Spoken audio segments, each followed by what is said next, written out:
Okay, you know, you guys have continually asked about what it's like to buy and own property in Costa Rica, so that's what we're gonna talk about today. Pretty simple, right? Bam.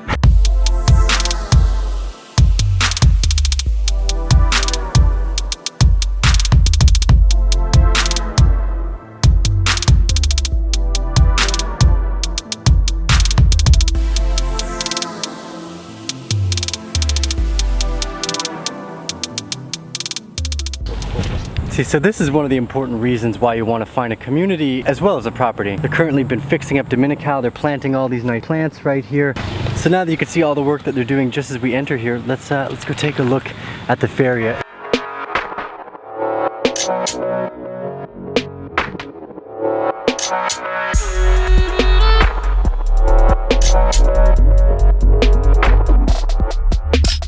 So we're about 987 feet above sea level here, which means there's less bugs. That's a plus. There's more wind, plus. Cooler, plus. That means you can actually grow more types of food. The ayahuasca behind me likes that little bit of cooler temperature. So do bananas and other things, potatoes. Anyways, I don't want to digress too far, but we have around 2 acres here. And the 2 acres cost around $35,000. It's actually really easy to purchase. So one of my friends here, Trevor Brown, is a real estate agent for a company called Costa Rica Surf Realty. Also works with another company here. Anyways, the point of this story, we found this lot. There's a gate here, which is nice. We've got a private well. Also a huge plus because water can be difficult. I mean, well, there's lots of water in Costa Rica. I mean, actually owning it can be a bit more difficult. We went through the process and maybe it took around 3 days. We went from coming to a conclusion with the owner of the property, buying it and having the title transferred into our name in around 72 hours. Obviously, a big part of that waiting period was okay, the deposit and then the wire transfer to actually pay for the rest of the property. Within the first day, the next day I showed up here, we started planting all these pineapples. We built this road. So this road, all this flat spot down where the cabinas are, these little flat spots over here, we built all that. We leveled all this out as well. There's a little creek over on the corner, but the first 2 days was spent pretty much installing electricity, building the road, and then kind of figuring out where we wanted to put the house. So all in all, buying property here is relatively easy. One of the things that's nice, because the rule of law exists to some degree in the written form, actually buying properties as a corporation is quite simple. You don't need a whole lot of paperwork, and it's done, like I said, in a very short period of time.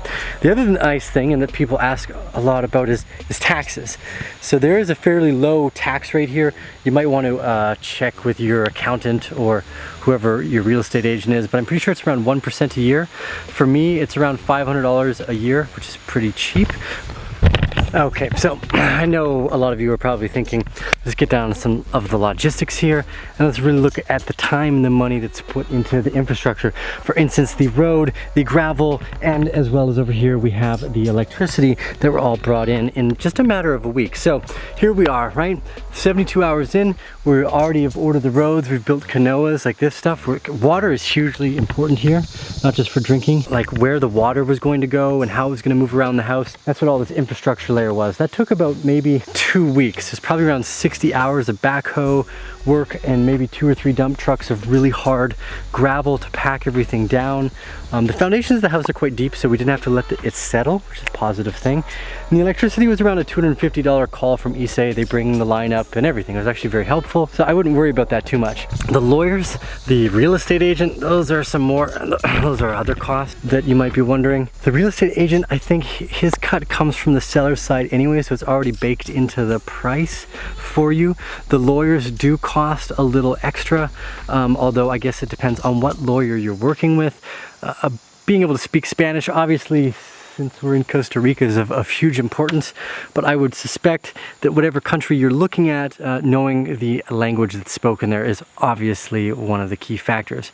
So we've got the community, we've got the property, which was important for water security. Again, we've got a big gate. We're kind of in the middle of nowhere. The next things we did was start to plant all the fruit trees. So within the first, I swear I know how to do this. Okay, there we go. Okay, so within the first week after everything was built, we did all these nice plantel areas.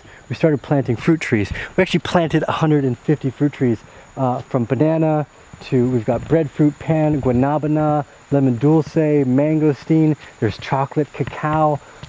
This is teak.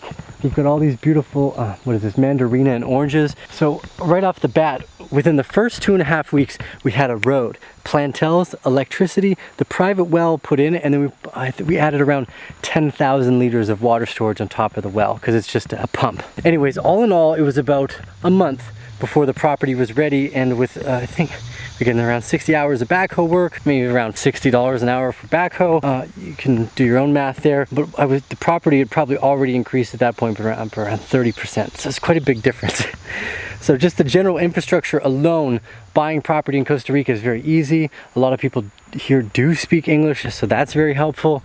And if you kind of know what you already want, like the community, the simple things, again, like food, water, security, that's a main pick. Everything from the lawyer to the real estate agent, that's pretty easy. They do have like I said at the beginning of this, a well-rounded business structure here.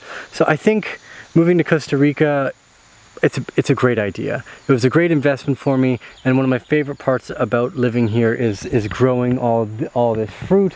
Every year I come back, everything is like grown an extra 5 feet. Like this is a Mimosa hostilis plant. One of the first videos we ever did on YouTube. This plant contains at its roots DMT or dimethyltryptamine. It's one of the strongest psychedelic hallucinant entheo whatever gens you want to call it on the planet. It's actually, I believe it is.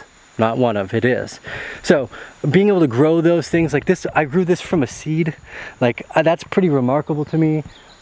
So in 4 years, something that we planted from seed is already twice as tall and significantly more psychedelic. This is Tio the Arcane Bear saying, buying property in Costa Rica and wherever you might want to do it in the world, I think you can follow the same parameters. See you guys on the side.